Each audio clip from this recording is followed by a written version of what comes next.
Good morning and welcome to Anderson University. We're inside the O.C. Lewis Gymnasium for the first Indiana Robotics State Championship competition.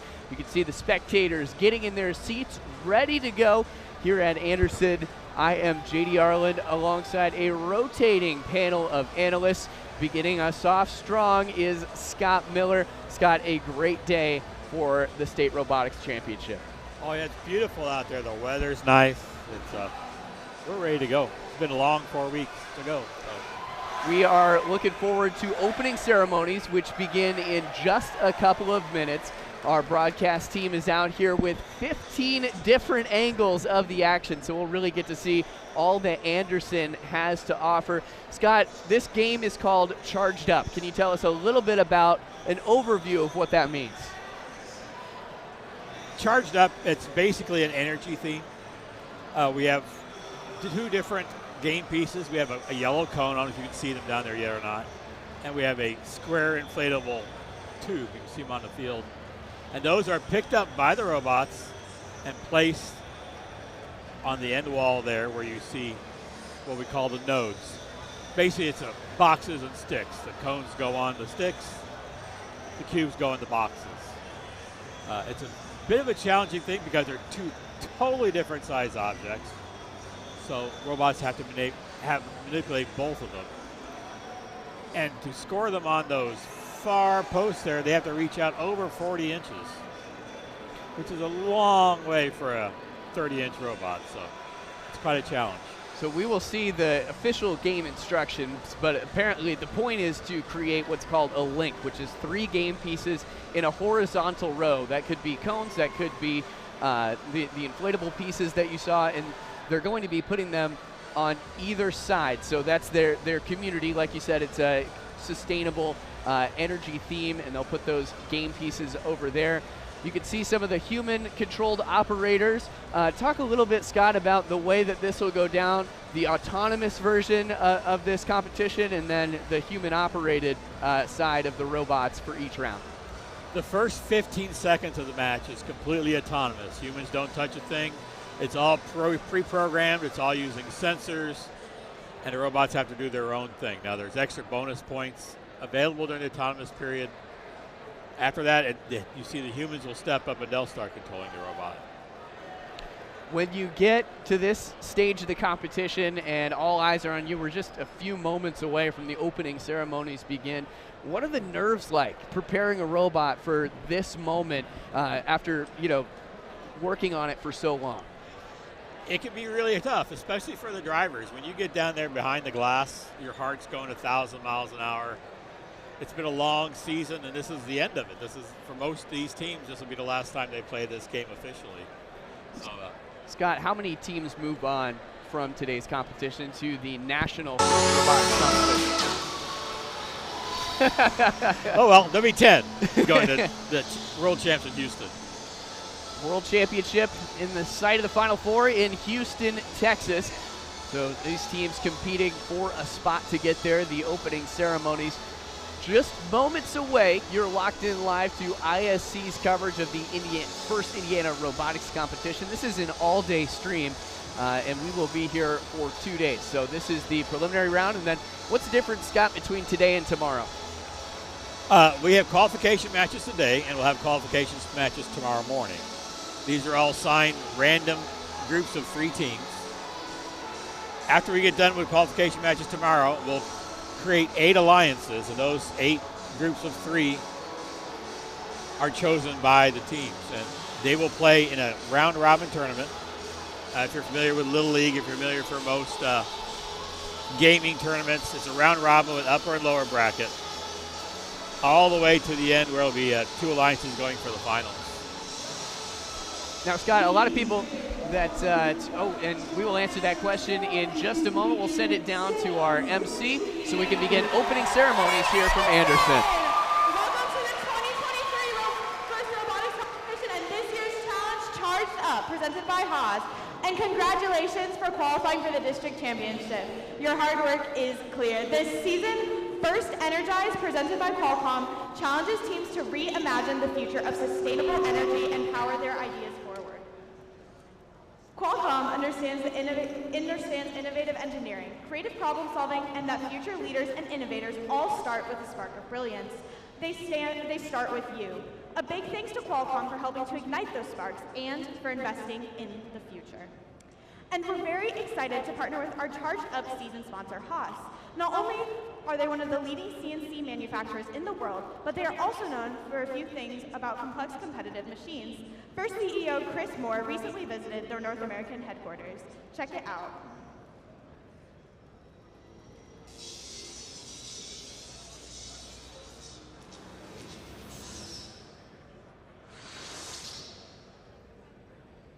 Welcome to the 2023 First Robotics Competition season, Charged Up, presented by Haas. I'm First CEO Chris Moore. And I'm Gunther Steiner, the team principal of Haas F1 team. A big thanks to the Gene Haas Foundation for all their support this year. Just like your robots, our cars have to be quick and powerful, and both are built on the same engineering principles. And like your F1 team, our teams have to build a new machine each and every year. But we go a step further, and we even changed the season challenge. Oh, fudge. That's crazy and impressive, Chris. Whether it's F1 or FIRST Robotics competition, it's teamwork that's important. I know a little bit about teamwork, Chris, so let me add that regardless of how you and your robots finish at this competition, the real win is working together toward a common goal, having perseverance and building relationships along the way. When you do that, everybody wins. Best of luck to all the teams at the competition. Guys, buckle up. It's going to be a fast ride.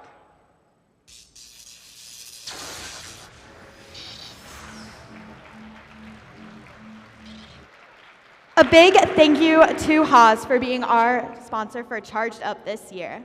This competition is only possible with the support of local organizations and community partners. Representing the City of Anderson today, it's my pleasure to introduce our first speaker, Greg Winkler, Executive Director of Economic Development for the City of Anderson. Are you ready to rumble?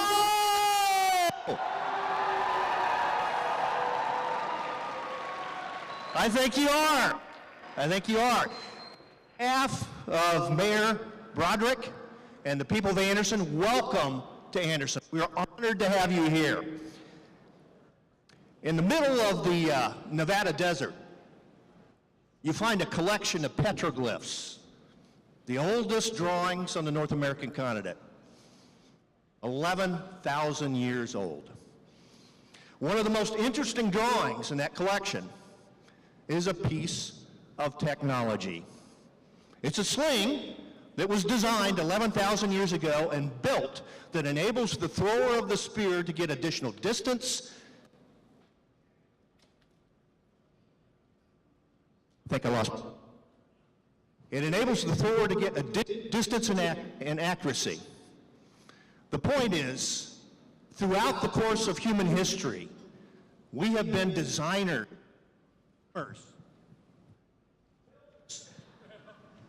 And the microphone works. There we go. We have been designers and dreamers and builders throughout human history.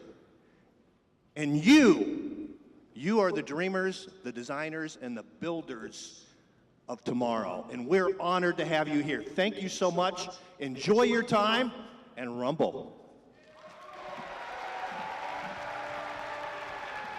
Thank you so much. Again, that was Greg Winkler. So again, we have our second speaker for today. So Dr. Courtney K. Taylor was the Chair Department of Mathematics from 2012 to 2022 and is an alumni of Anderson University. He has experience in the classroom and has taught mathematics at all levels in undergraduate curriculum. His research interests are in the area of algebraic topology, including topological data analysis, and he is also interested in how mathematics can inform our understanding of the humanities. Dr. Taylor has served at Anderson University since 2011. Please welcome the Provost of Anderson University, Dr. Courtney K. Taylor. Thank you. Thank you. I brought my son here today to just experience this. This is amazing. Welcome to our campus. A good Friday to you, and I am so glad that you're here with us today. As I think about my role here, I am the Chief Academic Officer and responsible for the educational and academic nurturing of that on our campus, and very much we have that here today. Three things I think about whenever I think about education. 1, innovation. 2, collaboration. And 3, determination. And whenever we innovate, we take creativity and we take it to a new level. Whenever we have collaboration, we work together to achieve good things. And determination. We learn from our mistakes and we say, let's make things better. All of those things you do here, it is so exciting to have all of this energy and all of these things here today with you as well. Welcome to our campus. I hope you can explore outside of this building. Welcome to you, welcome to the robots. We don't want to forget them, and thank you for being here today. Again to Dr. Taylor. Now, it's time to recognize our volunteers in the blue shirts. Please welcome the judges, led by Judge Advisor Ven Shaverny. The judges want to hear your stories, your successes, and challenges.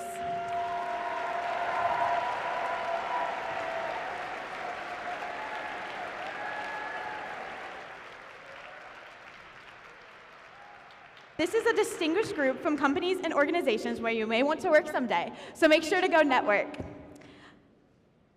Judges, thank you for your time and efforts. You've got a difficult task with this competitive group of teams. There's another group of volunteers you'll get to know here on the playing field. Their job is to ensure fair play and to help play within the rules of the game and to help all teams compete like crazy while remembering that gracious professionalism is important to uphold. Their rulings are final and there will be no video reviews.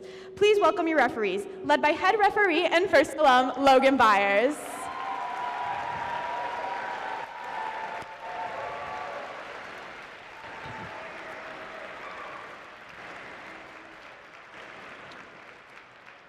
Along with a fair competition, safety is a priority at first. We want you to be safe and have fun at the same time. Helping us achieve that, please welcome our safety manager, Eric Schell, and safety assistant and first alum, Gali Velasquez.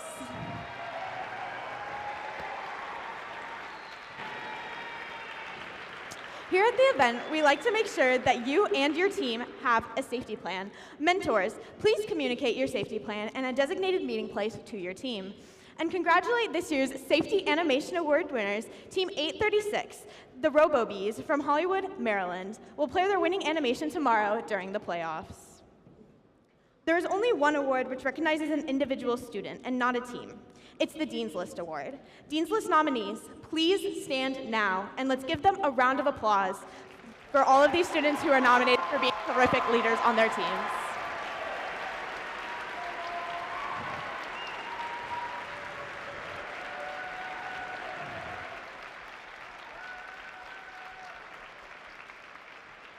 And as always, let's keep gracious professionalism as a part of everything we do here at the competition today.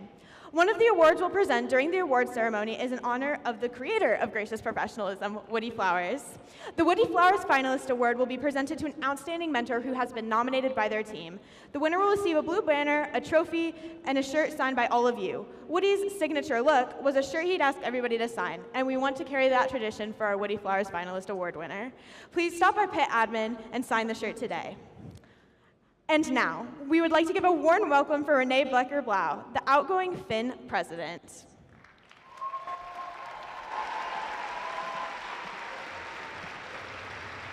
Oh, there we go. Hi, ladies.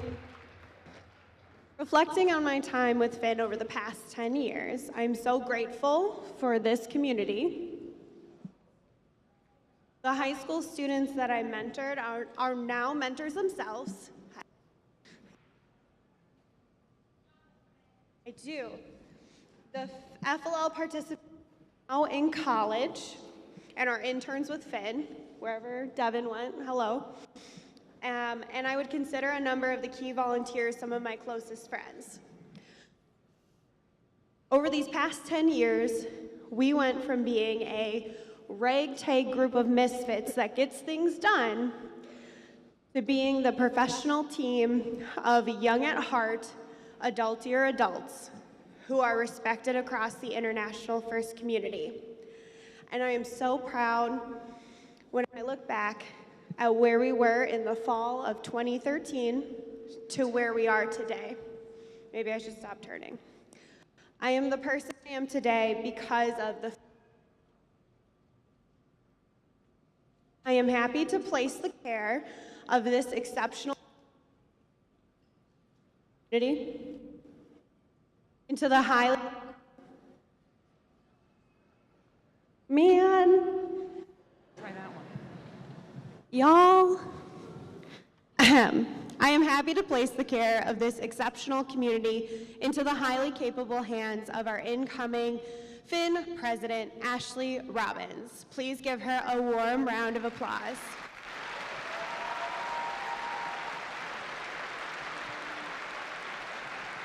Good morning.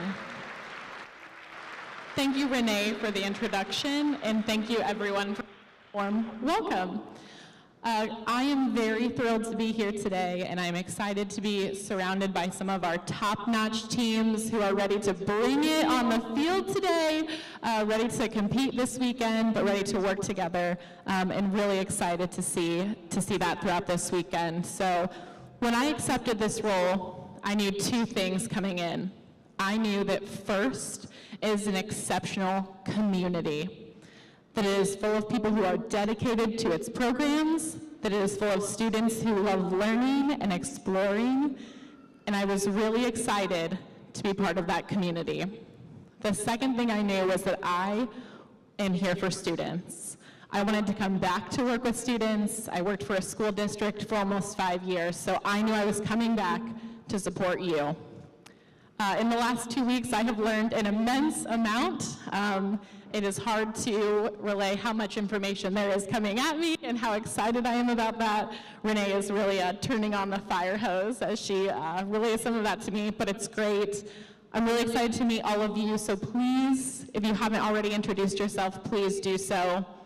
And since starting, I've also learned that I'm inheriting a wonderful team of volunteers who are dedicated to this organization, whether they've been with us for 1 year or 20 years.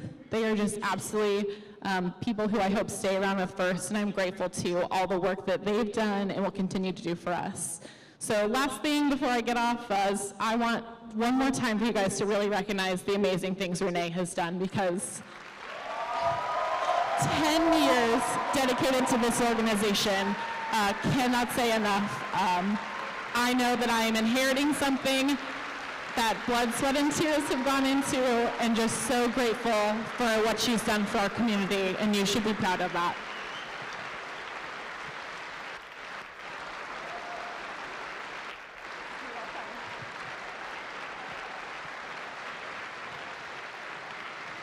Thank you so much to Ashley and Renee for all that they do for FIRST Indiana.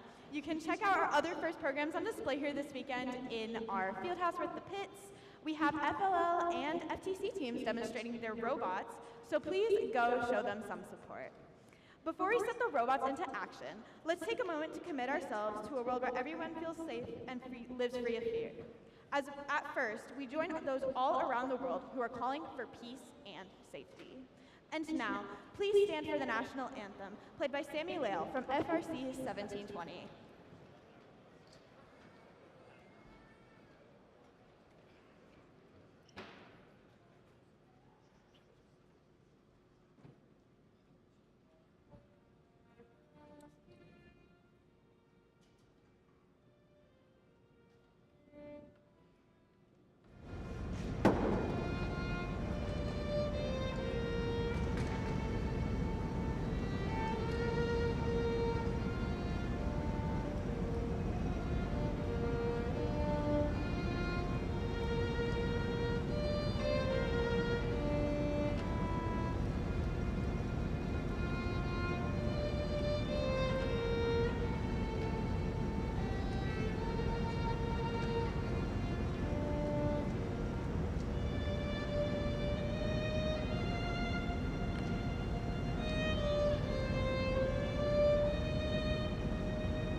Thank you, Sammy.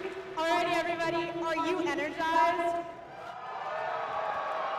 Are you charged up? Alrighty then, let's power up our robots and start the competition. The other voices that you'll be hearing this weekend is our game announcers. Please welcome FIRST alumni, Carl Landskron, Rachel Baker, and Ava True.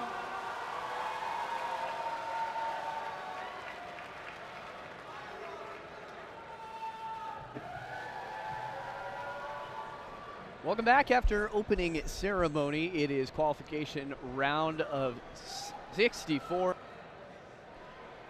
Number 1 of 64 here at Anderson University after a very cool national anthem on the violin. First time I've ever heard one of those. Yeah, that was awesome. J.D. Arlen alongside Scott Miller. Scott, why don't you give us a little background on your involvement with First and why people should listen to what you say? Well, I started 18 years ago. It's my 18th season. I started with my son, my oldest son, got in the program at Walker Career Center. I got roped into it and continued with my younger son all the way through the program. And so I've been doing this a little while. I'm also a game announcer. I'm also an MC. I'm the chief strategy and design mentor for our team, the Digital Goats, 829 for Walker Career Center. So I've been doing this a little while. You got a ball cap on, but you wear more hats than just that. I can tell. Exactly. You're a man of many hats. I had a ball cap on because it was an early morning. Us, of course, yes. As we welcome our first 6. Again, this is an alliance-based competition, so it's not your typical one high school versus another high school. And so we will meet our teams. In red, number 71 is Team Hammond from Hammond, Indiana, and their robot, the Beast, with the catchphrase, Unleash the Beast. That is, of course, from the school city of Hammond, Caterpillar, City of Hammond, Memcor International, and Tri-State Automation. These guys won the Creativity Award, sponsored by Rockwell Automation earlier this season. Number 8116 is Hatchet Robots from Washington High School in Washington, Indiana, with their robot, Schmelvin. They were the district event winner earlier this year. And finally, rounding us out on the Red Alliance is Westside Boiler Invasion from West Lafayette, Indiana. Their robot, Rowdy23, catchphrase Inspire, and do more than just robotics. West Lafayette has had quite the trophy case. The district championship Dean's List semifinalist is on that team. District event winners, twofold, and the district first impact award has all come home with West Lafayette this season. Move on over to the blue side. Those 3 teams start us off with 5484. That is Wolfpack out of South Bend, Indiana. Their motto, change lives, build robots. They're from the Career Academy of South Bend. Tony Smith Family Foundation, Eagle Technologies, MTI, and Andy Mack are their sponsors. Next to them at 7657 are the Thunderbots from Evansville, Indiana, and their robot, Fido. As you can see, our very cool mascot located right behind us. Maybe a new color analyst for later on today. Thunderbots won the district championship Dean's List semifinalist award. That was Emily Rudolph. And finally, it's Red Alert 1741 from Center Grove High School. Of course, Greenwood, Indiana, their robot Tempest. Motto is Challenge Expected. Center Grove walked away with the District Engineering Inspiration Award, District Event Finalist, the District First Impact Award, the Imagery Award in honor of Jack Kamen, all this year. So 2 very evenly matched teams. And Scott, you can see Westside Boiler Invasion and Red Alert coming in with a whole lot of hardware into this state final. Well, Westside Boiler Invasion, they were the team with the longest history without winning from the beginning. So this year, they broke that. They won, and then they won again. So I guess that curse is over. Team Hammond is a multiple-time world champion. The Beast, they're famous worldwide. Wolfpack is a great school up in South Bend. They do a lot of work with Notre Dame, so it's pretty cool. Red Alert, they were actually finalists on their Field of World Champs last year, so this should be a fun match. Sounds like a lot of history, a lot of teams that have been in this competition for a long time. What does it take to sustain success in this competition? It takes a lot of help. It takes a lot of money. It's an expensive proposition, so our sponsors are very important to us. It takes a lot of people behind the scenes, a lot of family, a lot of teachers, school support. Looks like we're ready to go, though. We are very nearly underway. You can see those game pieces if you've been watching since the beginning. Those robots are going to have to take the game pieces and put them on their team's side. Now, this is the autonomous part of the competition, which means nobody is operating these robots. So everybody waiting with bated breath to see what's going to happen. And you can see an early lead from the Blue Alliance. It's 39-22 early. Yeah, Blue scored 4 pieces, 3 cubes up high. in their nodes. So it's a great start. Scott, hard to do. I've heard the top row can be extremely difficult. Why is it so difficult to get that extension arm up there? Well, you have to extend out 40 inches. So if you do the math, that's putting a lot of weight way out there on a little tiny robot base. That's bigger than your robot base. Most of these robots are maybe 32 inches long at most. So it's quite a challenge. Is there much of a weight difference between the two game pieces, the cones versus and they're not called balloons, but the inflatables? Yeah, they're the cubes. They're cubes. very, very light. They're fairly easy to pick up. The cones are a lot more slippery. They have a weird shape, so they're a much bigger challenge. Red Alliance coming back into it, taking the lead, and Blue back at it. Blue has filled up the Just like entire that. top row. That's 3 links. So you see that link category on the far left. The link is any 3 game pieces in a row. Usually you need 5, but if you go to the middle, there's a section called the cooperation. So if you look down at the score, you'll see the handshake on the scoreboard. That means they've got the cooperation bonus, so they only need 4. So yeah, cooperation, can you explain, Scott, a little bit about what that means, what they have to do to qualify for that? You have to have 3 pieces in the middle section, that black section, on each side. They don't have to be a link, they just have to be there. So both teams did that. Obviously want to get to 4 links before that 35-second timer rolls out. It's 104 to 92. Red's already there. They have 5 already, and the Blue's going for their 4th. Here they place it, and they have their 4th. So they both get that extra ranking point, which is very important. And what do ranking points do? Why is that so important to have? You get 2 ranking points for a win, 1 for a tie, 0 for a loss. And there are 2 bonus ranking points, 1 for 4 or 5 grids that both teams have gotten, and other is for 26 total points on that charge station. So the charge station or the dock, and you get some points for that as well. If your team is engaged, you get more points. What it means to be engaged is that teeter-totter there is flat. Is that correct? Yes, and it's called engaged, and both of them are engaged. So this is going to be a 6-point ranking point match, looks like. It's going to be a really tight score. I think Blue might have pulled it off because they got 3 on the charge station, and Red only got 2, so we'll see. An exciting match to begin things.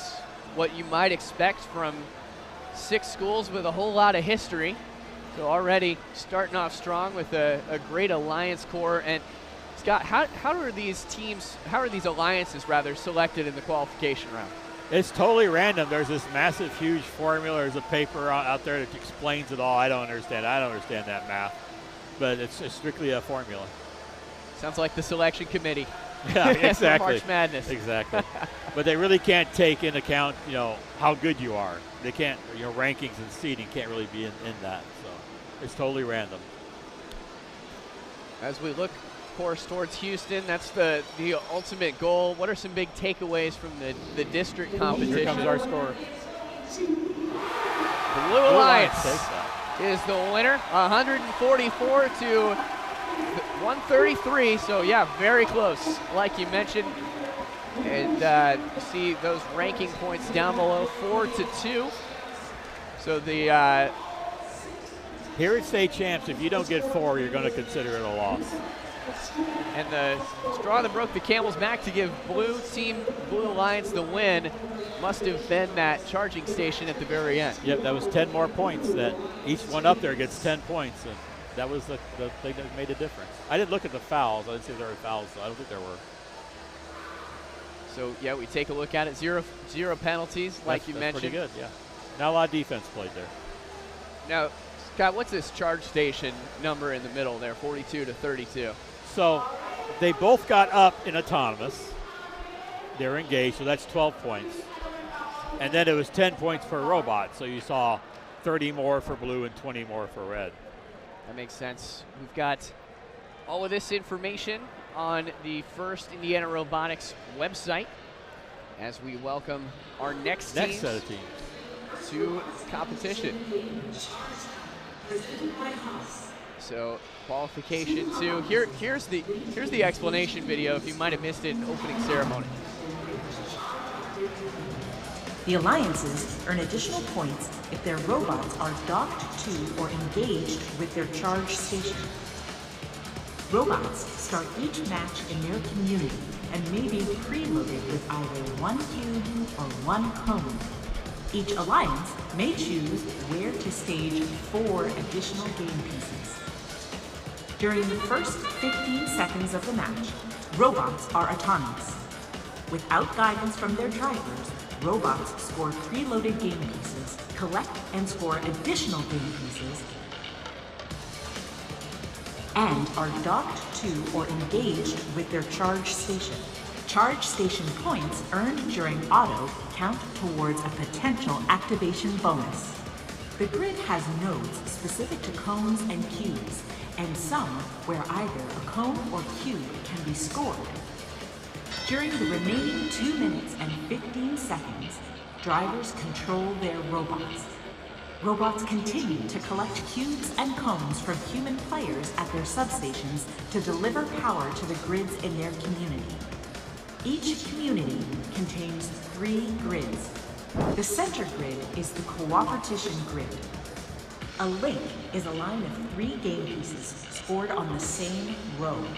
Completing enough links earns the alliance a sustainability bonus. If each alliance scores at least 3 game pieces in the cooperation grid, the sustainability bonus threshold is lowered for both alliances. Robots are protected within their community and loading zones. Guy looks like As time runs out, robots race to their charge stations. Alliances earn points for each robot docked to or engaged with the charge station. Earning enough charge station points earns the alliance the activation bonus. The alliance that earns the most points wins the match. So there you have it. Okay. We will break it down as we go throughout this competition as we welcome our next 6 teams representing the Red Alliance. See 5-4, that's Huskies on Hogs from North High School in Evansville, Indiana. Their robot is the Hogatron. Then it's on to Precision Guessworks. 1646 from Jefferson High School in Lafayette, Indiana. Our cameraman Vince Morales' alma mater. Then it's on to 5188, Area 5188 Classified Robots. Their unclassified robot is Gonk. This team representing from West Vigo High School, Terre Haute South Vigo High School, and Terre Haute North Vigo High School, of course out of Terre Haute, Indiana. Move on to the other side of play. Number 6956, that's Shamrock Robotics out of Westfield High School, Indiana. On your screen now is the Kilobytes and their robot, the Kilobyte 3000 from the McKenzie Center for Innovation and Technology out of Indianapolis, Indiana. And finally, rounding us out, number 292 is Panther Tech from Western High School, representing Rushville, Indiana, and their robot, Sergeant Joe. Scott, can you give us a little insight into any of these 6 teams? Well, you got a couple perennial favorites, 292 and 1024. You got a bunch of other teams who've had a great year out of nowhere. Vigo won last week, 5188. Huskies have been playing great. Shamrock Box have been playing. It's been a great year for all these teams. 292 has a beautiful arm that they have covered up with signs now, but it's one of the sexiest things I've ever seen. If you get a chance to look at it, take a good look at it. 292 is that large yellow one. No, it's the blue one in the middle. Gotcha. So there it is, the arm 292. This is the autonomous version. And some problems early. Yeah, you see the red robot stuck on their power station. They won't get any points. That's a big problem. That's going to make that bonus ranking point very difficult. 50 to 25, our current score. Both teams not targeting the cooperation zone as much as we saw in the first competition. It's going to take a little longer than the first round. Here goes 292. They're getting it up. Looking to form a link. They got 2 in the middle of cooperation zone. I can't really see on the red side. But they haven't gotten it. No links yet. There's one link for 292. Look at Huskies on hogs, swerving around, picking up a cone. Now, Scott, these robots seem really fast. Is there a kind of speed limit or anything that you want to do? No speed limit at all. You can go as fast as you want. The only limit is the motors that we have and the amount of power that we have. Plus, you have to be able to control it. You can be so fast that you can't control it. What are some common problems that teams face in these early rounds that we might see? A lot of it is getting your drivers feeling good about what's going on, getting bugs worked out. You see 1024 normally has a great floor pickup. Apparently it's not working, so they're playing defense, so that's a change for them. Blue has a lead at the moment, so it's okay. 5188, they're coming up with a cone. Red needs to catch up because that autonomous wasn't good for them. 292 moving smoothly. So defense is allowed, but what constitutes a foul? Well, you see there's protective zones. You see there's tape areas on the floor. Like right. Where the red is, blue can't be in there touching them. Like right there.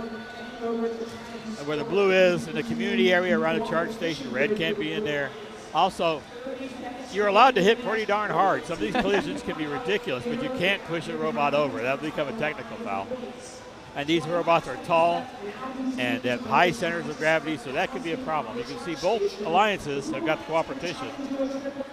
3 out of 4 links for blue, 2 out of 4 for red. 13 seconds to go, and Blue Alliance with 3 robots parked in, engaged. Red needs to get 3 up, or they're going to get 0 points. No, they got their bonus for links, so they'll get 1 point out of it.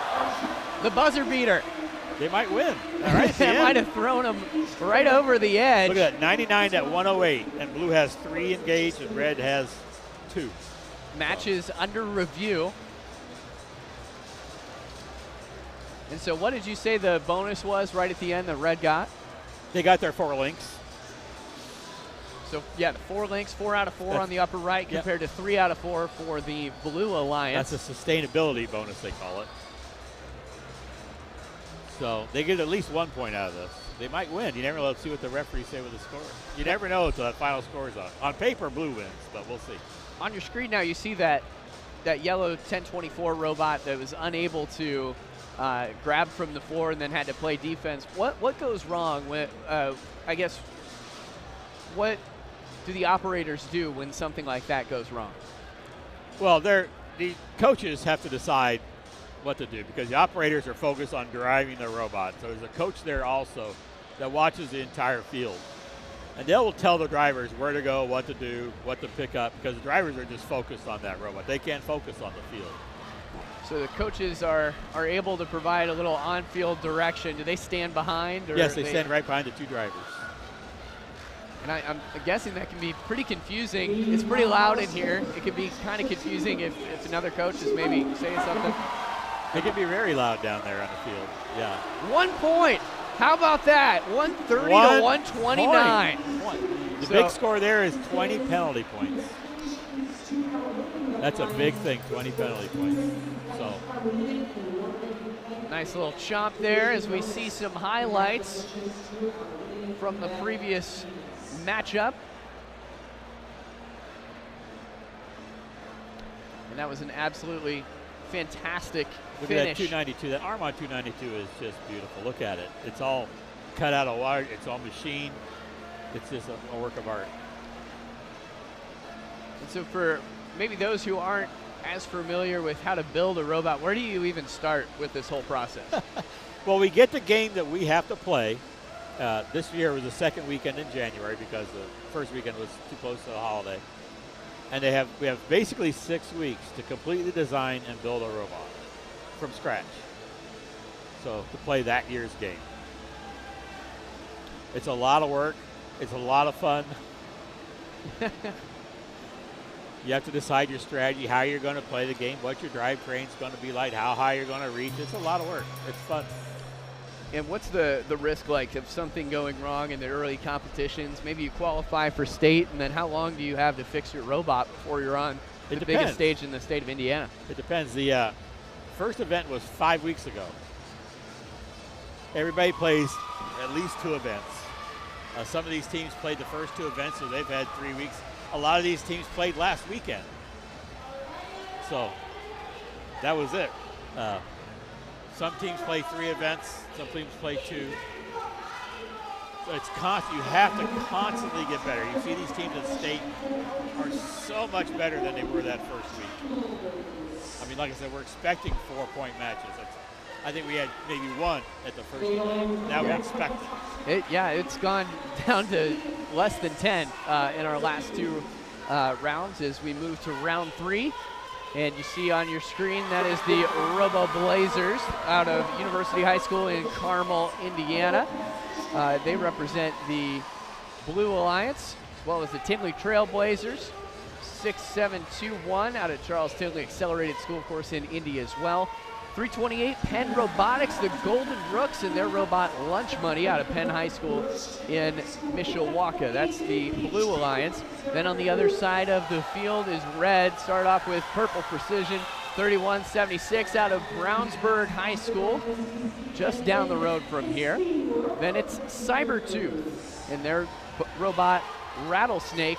That is 3940. They're out of Northwestern High School, and that is one of the perennial powerhouses, if I'm not to be mistaken. Cybertooth, yeah. The whole Red Alliance is built pretty strong. This is going to be really hard for Blue to keep up. 3494 is the Quadrangles, their robot Inertia. And they had quite a year because they lost their build space. They were basically kicked out of their school and had to find a new one. So it's fantastic how they've come after that. They've really done a great job. See a lot more cubes than cones for this competition, this round, I should say. Yeah, the teams get to choose what pieces they want on the floor, those extra pieces. 3176 doing their auto. They're throwing cubes to be picked up later. Even matchup, 31 apiece with a minute 30 to go. And early on, looks like Red Alliance having no mobility problems whatsoever. So here comes 6721. They're my friends from Tinley. A couple of my motors are on their robots. I'm rooting for them. They were at our practice field yesterday, or 2 days ago. I lost track of time. It all blends together. So your team's going all the way down to the drivers, the human stations down there to pick up game pieces. And operators can drop those into portals. Yes, there's a side portal that 3494 is getting, and then 3176 is getting from the double portal. 3940 also likes to drop it into their robot. So 3494, it's more of a cup than we saw the arm of the rounds past. In your opinion, which is better for this competition? Which allows you to grip it better? It doesn't matter. It's there's lots of ways to grip these game pieces. It all depends on your strategy. See 3940 drops it into there, so it's really cool. Even matchup, 2 links apiece. 89 to 75 with 250 to go, and the competition bonus. Yeah, you can see the Alliance have cleaned off those pieces off the field. They just sucked them all up and going. Blue's doing a really good job keeping up with the powerhouse Alliance, so we'll see if they can keep it going. Unfortunately, the one robot is not moving. I don't see a signal light, so it has no power. So it's really hard for Blue. But I'm proud of Tinley. They're really cycling well. It's in the bottom left, so 328 to stop moving. That's Penn Robotics, Golden Rooks, Lunch Money is going to need a trip to the pit after this round. So we're coming down to the last 15 seconds of the match. And this is when it's important to start docking. Yeah. Is that right? How long does it take to dock? Like, what's the absolute cutoff to when you can start docking, in your opinion? Oh, probably about 5 seconds, depending on how fast you are and how lucky you can be. If you want to do 3, you got to go earlier. Uh-oh. Now, it was moving. So will that count as engaged, or since that's up to the referees? It has to be for 3 seconds. It may not be counted as engaged, but it might be counted as docked. We'll have to wait and see what the score is. Dock just means touching it. Engaged, of course, means flat all the way across on the teeter-totter. Correct. Blue got 2 docked and engaged. I didn't even see the links on red if they got enough or not. See the score in just a moment. 138 to 96. 7 links for red, 4 for blue. Wow, that was awesome. That's a big score, 138 to start with. That's before the docking. Must be Indianapolis in the month of May with that race car that goes by, and a high score for this competition, 146 to 118. And so they only counted them as a docked one robot. So that cost them an extra ranking point, though. And here you can see our instant replay. What's going on with Blue Alliance? See, 76-17 went totally off the bridge because you get extra points for leaving what they call the community, then coming back. So that's why they did that. 39-4, you see there, that one missed, but they literally drop it inside. So I see, cool. These robots are really moving. I don't know if you can see it on your screen at home, but how many wheels are under that thing? Because it looks like they're almost moving, omnidirectionally. There are. If you see teams moving wildly around the field, they have swerve drive. That's 4 wheels where the wheels all turn independently of each other, and they can literally go any direction, anytime. You'll see them just start sideways. And like 39-40, they have a tank drive. It's 6-wheel drive. They are probably one of the best driven tank drives in the country, actually. So it's harder to do tank drive. And this game screams for swerve drive because there's so little room to maneuver. What game would more benefit that tank drive? Last year's game was pretty good. We had really good robots doing tank drive because we were just shooting and lining up. The problem is that little zone there in the community. It's hard to get lined up with tank drive because you turn and twist, whereas the swerve drive could go in there and just move sideways and get in there. There's, I think, 15 swerve drive teams here. 1 Mecanum drive, which is another kind of Omni drive, and the rest are all tank drive.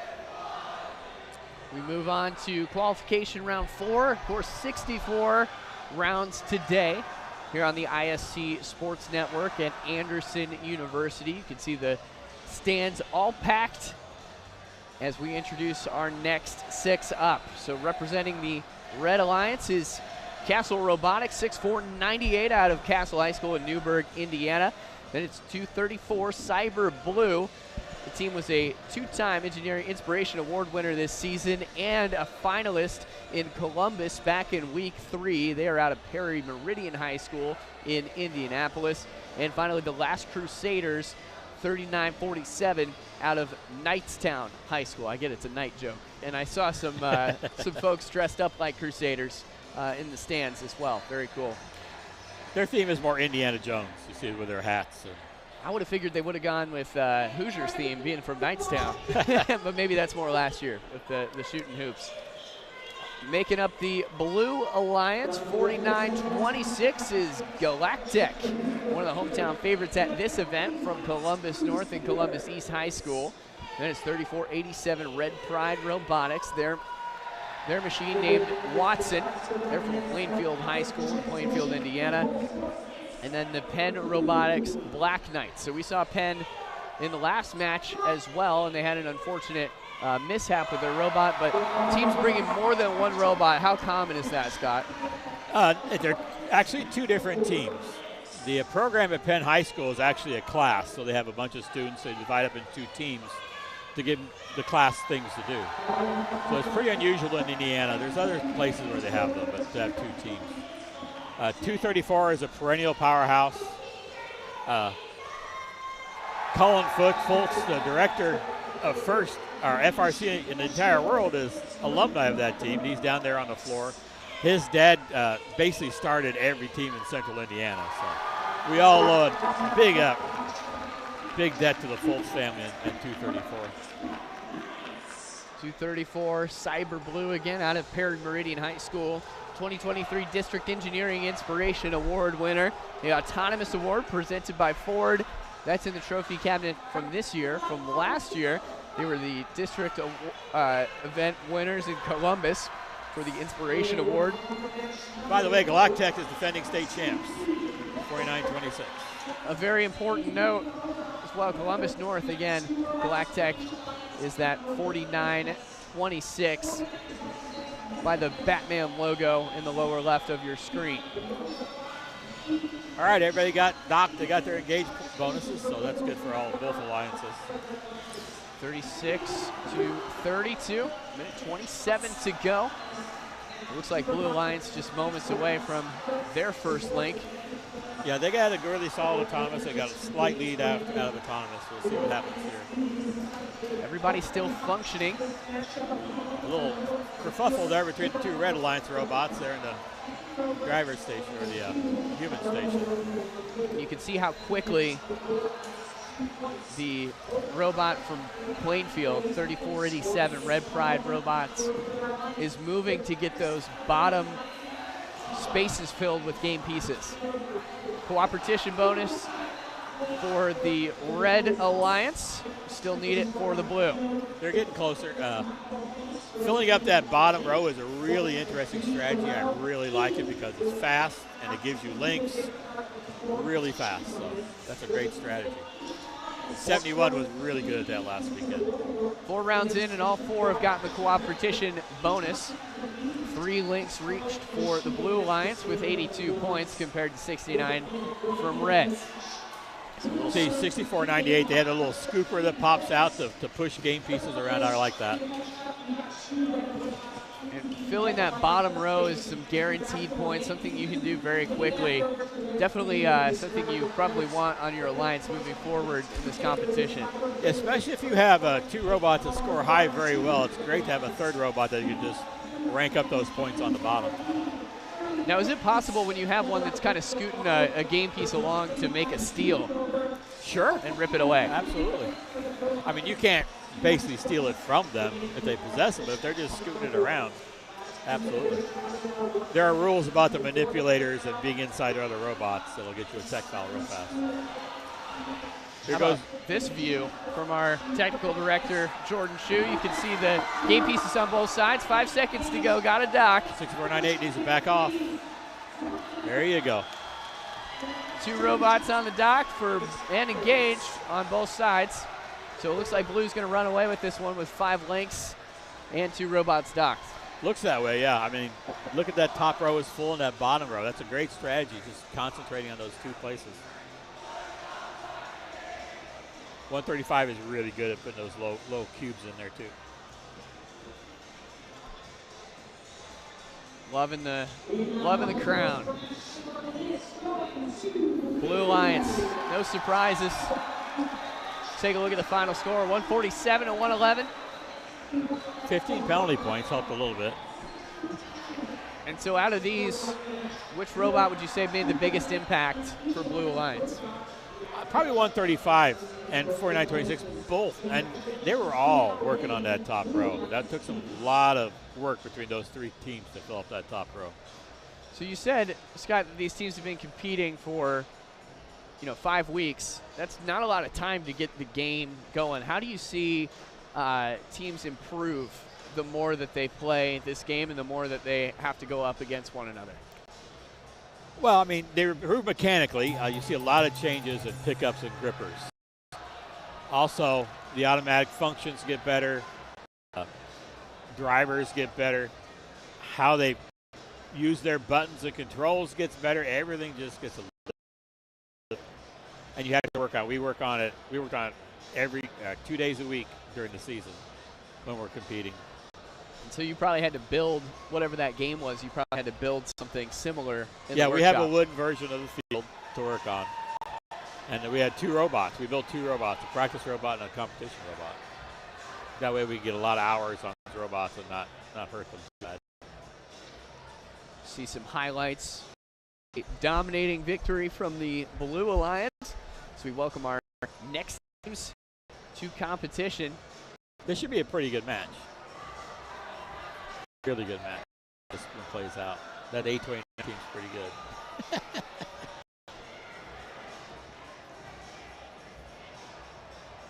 Check out I guess I didn't realize how much contact is made. Oh, yeah. And the risk of these robots kind of, things going sideways because you can't predict some of the contact even from your own team. Just wait till tomorrow in the finals. There'll be a lot more defense played, and it can get brutal. So we welcome the Red Alliance, the Digital Goats. You know a little bit about them. I know a little bit about that team. They're pretty good. They're from the Walker Career Center in Indianapolis, Indiana. And is that Beldar? Beldar. What is that a reference to? Coneheads. Coneheads. You got a Conehead shirt on. Got a Conehead shirt. I have a Conehead hat if you want one. You probably look pretty good on it. Yeah, we can go see some fireworks later. Yeah. 1501 is Team Thrust out of Huntington, Indiana, the 4-H club over there. Yeah, they won last week. They did a great job. It's 4-H in Indiana. Their robot's name is 1555. That's Cryo Frost. They recently changed their name as well. So they're rocking with Cryo Frost for the first time in this competition. And their robot is Perry. They're out of Elkhart, Indiana. That is a community team, not necessarily a school. Move over to the Blue Alliance, my alma mater, Carmel High School. It's the Tech Hounds. The Wing Dong is the name of their robot. And, of course, their motto, Inspire, Engage, Invent. On over to Munster, 3147. Their robot is Pivot. 5010 is the last one to round us out, the sixth and final one of this Tiger Dynasty. T1G3R, it's like Tiger when you write it out. They're out of Fishers High School, of course, in Fishers, Indiana, only about 25 minutes up the road here from Anderson.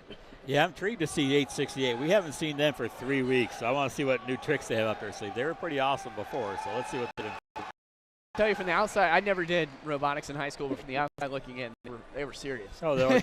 Yeah, I'll tell you what. Yeah. They practice just as much as any team and at the school. Yeah, we have quite a rivalry and friendship. Frenemies, they're frenemies. Digital Goats and Tech Hounds, so Warren Central and Carmel, not the typical way you usually see them on ISC, matched up against one another in the autonomous version. 1501 missed on that, getting on that, so it may be a problem. Team Thrust not able to engage all the way during the autonomous section. That gives the Blue Alliance an early lead, 32-28. No coopetition yet. Yeah, I probably won't talk much. People more focused on my team this match. I'm sorry. That's okay. That's okay, as you see everybody still functional. So Parrot, Cryo, Frost. I gotta watch 868 because I haven't seen them in a long time. Let's see how the elevator just squirts out so fast. It's amazing to watch.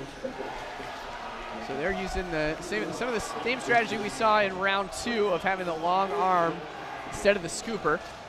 Cryo Frost there in the middle, scoops it up, takes it, puts basket. That's game piece security right there. Yeah.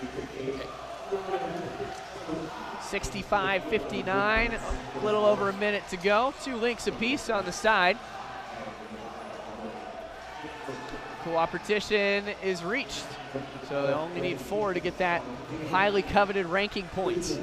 50-10 playing a little bit of defense in the middle of the field, but they're defense and then going on offense. That's a great way to play. Go for your game pieces, but smack people in the middle of the field. I like that. Not too different than when these schools play football. Rivalry extending here to end today. Yeah, we miss having them in the mix. Good swerve mechanics. Not what did you call that with the swerve drive function? Swerve drive. If you watch, they can move sideways, they can spin and keep going. It's called field-centric driving. You have one button that pushes it one way and another button that basically turns your robot. It's a lot of fun. These kids are really talented at doing this. 3 links apiece on the side with 15 seconds left. It's about time to start knocking. Yep. See if Red can get 3 up. You see Carmel over there. See if Blue get 3 up. Carmel's got a cone in front of them. They're going to have to get away. They're going to go for the dock. They got to get off because that could cost them. Oh, they made it. Made it off, but barely. This is going to be an interesting score. They got the cone to establish, I believe they established a link right at the end. So we'll see 4 links and 3 robots on. I think Red Alliance is going to run away with it. I hope so. I expected a higher scoring match out of these 2 alliances. I'm kind of disappointed. I figured we'd be in the 150s. But Scott, that is such a cool LED strip. Yeah, we use that. If you watch the robot go down the field, it'll be yellow if you want to pick up a cone from the human player. It'll be blue if you want to pick up a cue from the human player. Oh, so it's like a signal. It's actually a signaling device. And then when we're balanced, it does that little dance thing. All right. How about that? How about that? Another 4 close points. matchup. Awesome. 4 ranking points for the Red Alliance, Yeah, only 1 for expected Blue. a lot bigger score out of those 2 alliances. So. But again, a very close competition. Only 8 points of separation here. Some highlights. Your digital goats. Yeah, we missed our 3 cube auto, so about to work on that. Just barely missed. And I don't know what happened with 1501 in their balance. That's why we had to triple balance at the end. They're usually 100% on that, so it must have been a problem with the charge station or something. And just a heartbreaker for Carmel right at the end, trying to get docked in time. Yeah, they had that cone in their way. And if there's a game piece on the docking station, it won't engage. Is that correct? No, it'll engage. It's just harder to get up because it's a Lexan ramp. It's a pretty severe angle. So if that cone is blocking your drive, it can stop you from going up. If you had to give some advice to your former team, what would it be? Former team? For the net, or for your team, I guess your team, as you watch from the crow's nest. They need to work on their auto, and they missed 1 cone. They cycled pretty well. So how do you fix an error with the auto? They practice. Get on the practice field and practice. And is that they more? missed that cone right there. That was not good. They missed 2 cones. Is that more coding, or is that how do you? That's total coding. That's total autonomous. So you see when they came out, they just barely missed it. So we'll have to get out there and adjust. I don't know what our next match is. Probably won't have time, but that's all right. We weren't supposed to win that one. We move on to qualification round 6 of 64.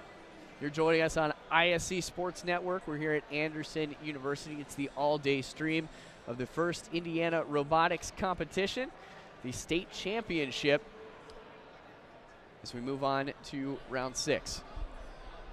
And in just a moment, we'll welcome our new analyst. I'll see you again You've tomorrow. got some work to do, so Scott, thank you for joining.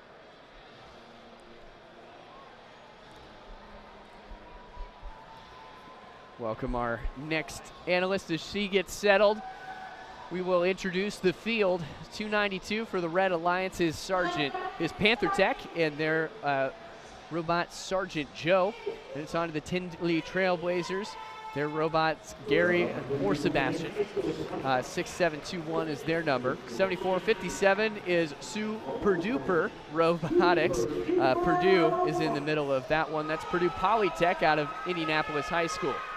On the other side for the Blue Alliance is Maverick Robots. La Cucaracha is the name of their machine. 4272 is their number from McCutcheon High School in Lafayette, Indiana. Then it's on to Red Alert and Tempest, who we saw a little bit earlier from Center Grove. Then it's on to Team Hammond Beasts that we saw in round 1. We have a new analyst about your role with First Indiana and kind of what you do around here. Absolutely. Happy to be here. I'm actually an alumni of the First Robotics program. I did the FTC program in middle school and then actually helped found one of the teams here this weekend, 3940 Cybertooth from Kokomo. Went to Northwestern High School. I was on the drive team and the president for that team for a while, and then after high school went to Purdue. Was a part of the Purdue First Robotics program that helps to mentor and host events in the West Lafayette area. And so through that, I was able to mentor another team here this weekend, Team 461, the West Side Boiler Invasion. And then after. And how do you get into this? Because at your high school, there wasn't even a program. You've taken that from its inception all the way to becoming a perennial powerhouse. I see Cybertooth. I don't know a whole lot about this competition, but Cybertooth is definitely one that stuck out on the page with all its awards. Yeah, so my experience of starting here in First is a little unorthodox. It actually is a family affair for me. My dad has been involved with the program for a long time, and he's going to be actually helping broadcast later today. So for me, it was something that I grew up around. I was lucky enough to be exposed to this program really from a young age, but for many folks, the FLL or First Lego League program that starts even in early elementary school is a really good entry point for many people. People understand Legos. They like playing with them. And one of the cool things about FIRST is that they have a pipeline program where you can get started in elementary school and then do the middle school program, FTC, and then go to FRC in high school, or you can hop in at any point along the way. One of the cool things about this program is that all 3 levels, the game is new every year. The challenge that the teams have to solve is different every year. So if you're a new student, your learning curve is not as steep as it could be if everyone else has been doing it for such a long time. You're coming in and everyone has to solve new problems and deal with a new game. And so I think that that often makes it really easy for folks who want to get involved. It makes that entry point a little easier at whatever point along the pipeline a student may be joining. We're playing Charged Up by Qualcomm today. How does this compare to years past as far as difficulty level for the programming as well as the hardware? Because we've already seen some equipment malfunction. So how does this compare to what you've done in years past? Yeah, great question. So this is a classic pick and place game. One of the main challenges of this game is that there's 2 different types of game pieces that the teams have to interact with. You have cones and you have cubes, which some teams have been able to design an intake mechanism that can pick up both types of game pieces, but they're very different. A cube is inflated, the texture of it is very different, whereas a cone, of course, has a very different shape. And so the engineering challenge, I think, presented by the game pieces themselves is something that often changes from year to year. Another thing that I think really sets this game apart, you can see looking at the field, there's a really wide open space right in the middle of the playing field. That isn't the case every year. Sometimes there have been years where there's more obstacles in the middle of the field and it's more difficult for drivers to maneuver around the field and it's more of a driving challenge. I think having a wide open field in the middle of the playing field means that this is now a strategy game. There's a lot more interaction between the teams, both in terms of like strategy, but also in terms of just collisions in the middle of the field. We're going to see a lot more defense today than we've seen with some games before. And so I think that when teams get this challenge, that's the next thing that they have to think about. Not only how am I going to score points, how am I going to pick up these game pieces, but also how am I going to have a drivetrain that is going to be able to withstand impact? How am I going to choose my gearing ratios or my wheels that will be able to have enough torque that if I'm in a head-to-head push back and forth with another robot, I'm not going to just be bullied around the field and not be able to make it over to where I need to score my points. Or we'll see some robots here this weekend where their primary objective is to score defense. Having a strong drive base is another engineering challenge. There's pros and cons and trade-offs of do you want speed, do you want power? And so those sorts of calculations, in addition to figuring out what your team's strategy is, those questions I think are really front and center when I'm looking at this year's game compared to previous years. Well, if you ever decide not to go into robotics, you have a future in broadcasting as well. Thank you for that analysis. That's definitely, you answered a whole lot of my questions. If you might have missed it, the last round, Blue Alliance won 157 to 127, the final score. Both teams had a difficulty engaging at the end, but other than that, a very high-scoring performance for the Mavericks of McCutcheon, the Trojans of Center Grove, and then Hammond Area Career Center as we welcome our next group. Qualification at 7 of 64, and it's 6 teams that we have seen before. So it's Penn Robotics Golden Rooks. That is their lunch money robot, 328 on red team. 3494, the Quadrangles and their robot Inertia. And then 5484 is Wolfpack, who is right now in front of everyone. They're the top-ranked team in this year's state finals competition.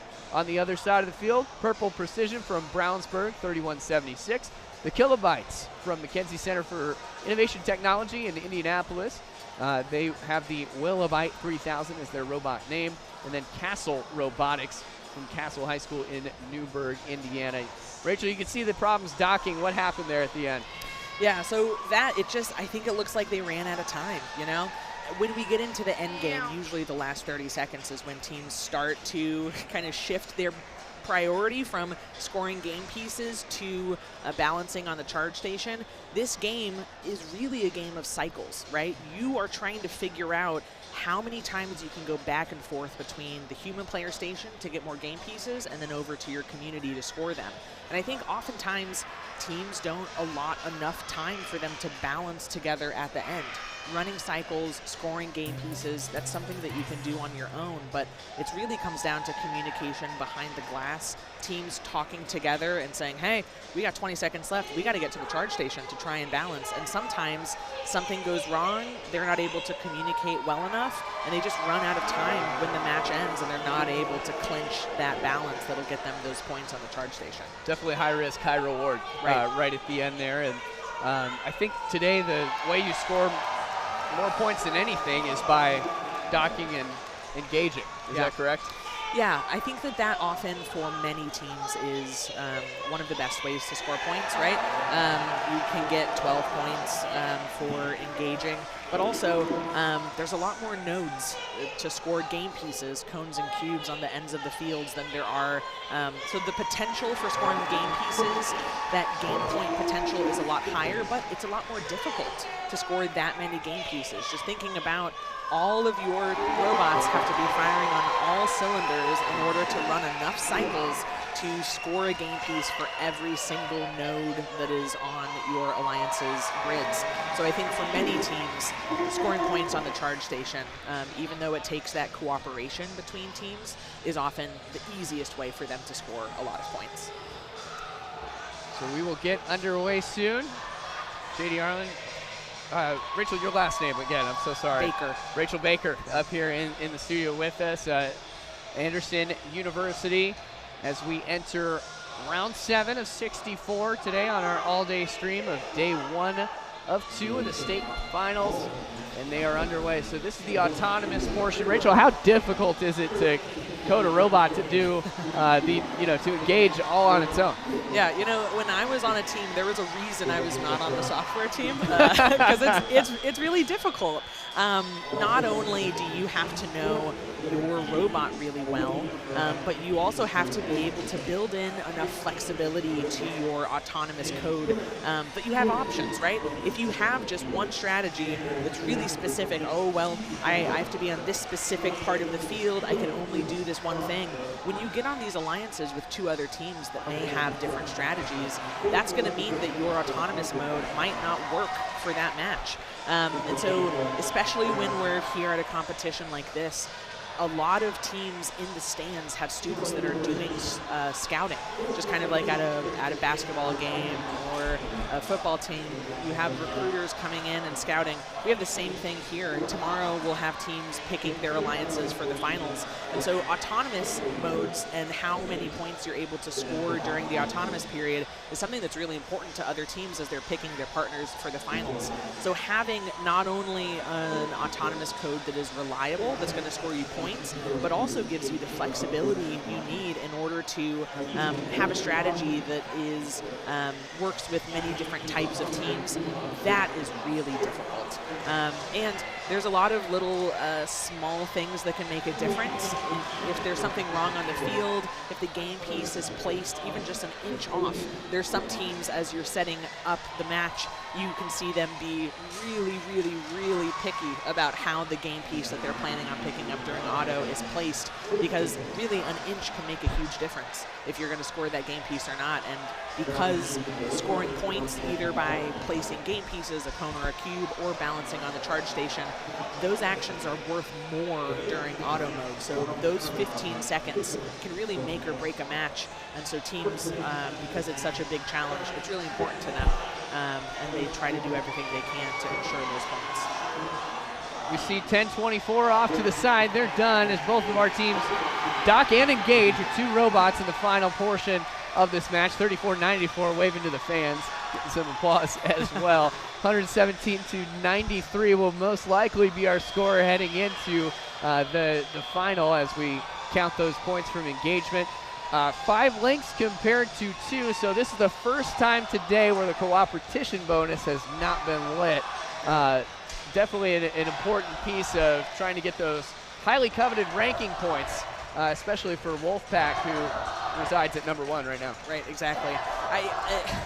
already the first few matches that we've had today have really emphasized to me just the insane caliber of talent we have here at Indiana State Champs. I mean, I was in Chicago a few weeks ago for the Midwest Regional, and let me tell you, the scores there were not looking the way that they are here. The fact that we have had only double, triple-digit scores for each match is not the norm. That is something that I think is really impressive. And so, yeah, seeing the level of play that we have here is really impressive. And the ranking points, if you are not, in order to be in the top 8, which is the picking position for the playoffs that will happen tomorrow, you need to have an average ranking score, I'm going to speculate here, certainly over 3 points, if not 3.3, 3.5. And so a little slip up, just as we're seeing now. The Red Alliance got 4 ranking points, but it was not enough to keep Wolfpack in the #1 position. They slid down to #2 as a result of that last match. So some highlights for you. As you saw, 64-98 drop a cone there, and eventually recovering into the bottom position at the end of the match. And so really good maneuverability on display. But yeah, like you said, somebody you folks at home will meet soon is Bryce Castle, who's another one of our game announcers and MC. And Bryce yesterday was walking us through how this game is played, and he said, you know, expect scores around 70, maybe 80 if they're very good, and we haven't seen anything shy of triple digits yet. Which is just insane. I think that even just getting started, I mean, these teams have played together before. We've had 3 district events already in Indiana. This is the culmination of those 3 events, but coming out of the gate, the first qualification matches, having this level of play, these scores, I am so excited as these teams get even more comfortable with each other and are able to work even harder to score more points. And I can promise you, tomorrow during the finals, I think we're going to see some really insane scores, maybe up over 150, getting close to 200, which is certainly not the norm for many competitions out there. Our game high for today, I had it pulled up, is 157. We saw that in the final. Yeah, every single score has been over triple digits for every alliance. That's crazy. that's just really wild. Yeah. We will meet our next teams up. And of course, it's the second round, the time that we get to see the Tech Hounds again, their robot Wing Dog, 686. Then it's Robotics, Carmel and Westfield, paired up randomly, geographically, those 2 schools very close as well. Westfield is 69-56. Then it's Precision Guessworks from Lafayette Jeff, 1646 is their number, and that makes up the Red Alliance. Move over to blue. It's the Thunderbots from Evansville, Indiana, their machine Fido. Then Cyber Blue from Perry Meridian. Again, a 2-time Engineering Inspiration Award winner this season, a finalist in the Columbus Regional back in week 3. And they are number 234. It's 8116 Hatchet Robots and Schmelvin from Washington High School in Washington, Indiana. And Scott was talking a lot about how good Cyber Blue has been this season. Yeah. Definitely one to keep your eye on is that 234 bar. Absolutely. Yeah, I think all of these teams that we have in this match, Cyber Blue especially, they're certainly one to watch. They're one of the oldest and most established and experienced teams here in Indiana, but the rest of the teams as well. I mean, even some of the higher numbers, which usually indicates a younger team like Thunderbots, Hatchet Robotics, Shamrock Robotics, those are all 3 teams to watch as well. Specifically, Thunderbots currently ranked number 2. Yeah, we've got a deep field here in Indiana, but definitely check out 234 Cyber Blue. Absolutely a team to keep an eye on during this match. And just like that, they're autonomous. They set a game piece, and then both teams are able to dock and engage. So welcome on the human operators, 45-39 with 1:30 left. Still 5 links to go. And you can see the human operators feeding a lot of cones in this one, a lot more grabbing arms than maybe we've seen in rounds of the past. Yeah, and that's just one of those engineering decisions and trade-offs that you have to make, right? Having a longer arm makes it easier for you to place a cone or a cube on the high node, having to extend further. That's going to get you more points, but it's gangly. It's hard to maneuver, and often it means that it's more difficult to pick up game pieces off of the floor, so you have to go all the way over to your human player substation in order to pick up a piece. So having kind of even that level of strategy of how do we want to have our robot pick up the game piece from the floor, from the substation? How is that going to impact our strategy? And how are we going to build our scoring mechanism so that it may be able to score on the low node, the medium, mid node, or the high node? And there's different challenges with each of those. Or are you going to try and do all three? Have a scoring mechanism that can do all three of those. Yeah. How about the high nodes for Blue Alliance? All the way full. Yeah, already. Absolutely. And that's something you'll see a lot of teams, I think, especially here this weekend. That's the first row that they're going to try and complete. Just as a reminder, you get 5 points per game piece that you score in the high row. And then for every 3 game pieces that you score in a row, that gets you a link, which means 5 more points. So especially with these alliances that are really skilled, they're going to start on the top row and then slowly work their way down because you have to budget your time. What are you able to complete in the 2 minutes and 15 seconds you have during teleoperated period that's going to score you the most points as possible? 3 seconds to go, and we see our first tip. Heartbreaking. Heartbreaking as Red Alliance is not able to engage. They had it. Yeah. And then maybe got a little too overzealous at the end, and that's just going to cost them. Yeah. 107 to 103 is our finishing score before we count the docks.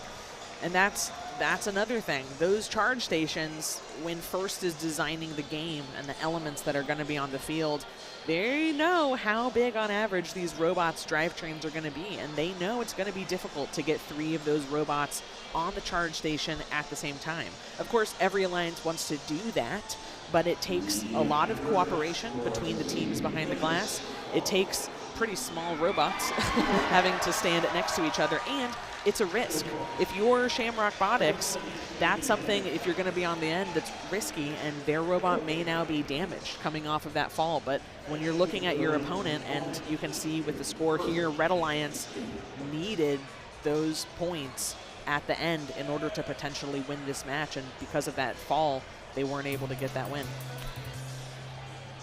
That'll do it for that round. Cyber Blue, Thunderbots, Hatchet Robotics, the winners in the Blue Alliance, and that moves the Thunderbots to the 2nd overall ranking.